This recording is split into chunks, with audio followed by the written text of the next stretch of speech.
తను పుట్టినప్పుడు తన కోసం ఆ శివుడు తలపెట్టిన గమ్యం ఏమిటో నాకు తెలియలేదు.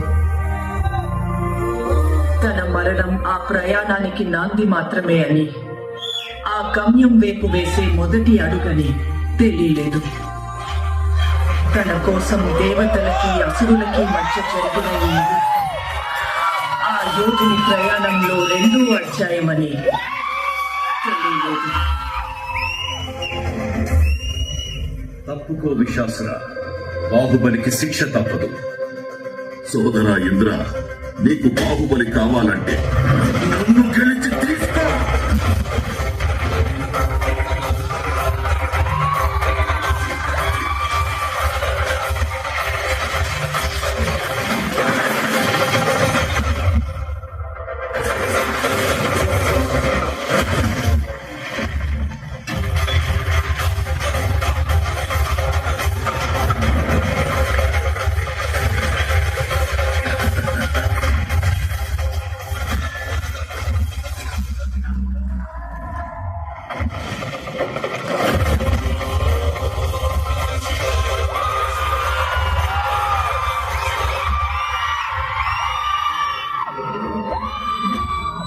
ఈ బాహుబలిని ఎవరు కాపాడతారు ఇప్పుడు?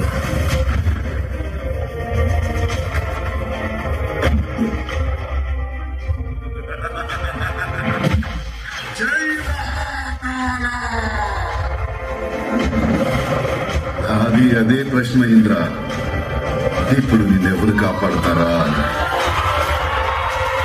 ఈ 14 లోకాల మనుగడ ఒకే ఒక మానవుడి చేతిలో.